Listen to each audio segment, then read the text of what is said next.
Doctor Anwarul হকের লেখা একটি গল্প আমি পড়ছি। গল্পের নাম মন ছুঁয়ে যায়।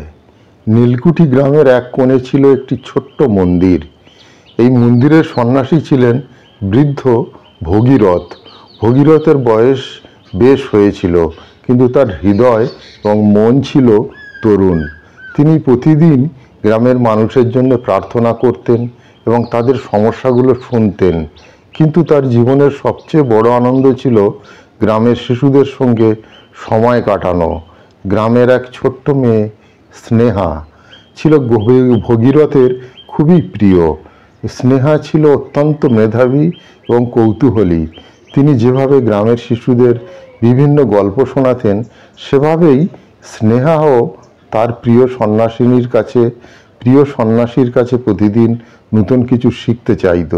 ভগীরথ তার আদর স্নেহ দিয়ে স্নেহাকে গল্প শোনাতেন এবং জীবনের মূল্যবান শিক্ষাও দিতেন। একদিন স্নেহা ভগীরথকে একটি বিশেষ চিত্র আঁকা একটি ছবি উপহার দিল। ছবিটি ছিল একটি সুন্দর নদী, চারপাশে ফুল এবং একটি শান্তিপূর্ণ পরিবেশ। ছবি দেখে ভগীরথ মুগ্ধ হয়ে বললেন, স্নেহা, তোমার ছবিটি সত্যিই মন ছুঁয়ে যায়। এটি দেখলে মনে হয় যেন প্রকৃতি নিজেই কথা বলছে। স্নেহা হেসে বললেন, আমি চেষ্টা করেছি আমার হৃদয়ের অনুভূতি এঁকে প্রকাশ করতে। আমি চাই সবাই প্রকৃতির সৌন্দর্য ও শান্তি অনুভব করুক। ভগীরথ স্নেহার সৃজনশীলতা এবং আন্তরিকতা দেখে অভিভূত হলেন। তিনি মনে করলেন স্নেহার এই প্রতিভা গ্রামের অন্যান্য শিশুদের মধ্যে অনুপ্রেরণা হতে পারে। তাই তিনি একটি ছোট্ট মেলার আয়োজন করলেন, যেখানে স্নেহার তৈরি ছবি এবং অন্যান্য শিশুদের শিল্পকর্ম প্রদর্শিত হবে। মেলার দিন গ্রামের অনেক মানুষ এসেছিল।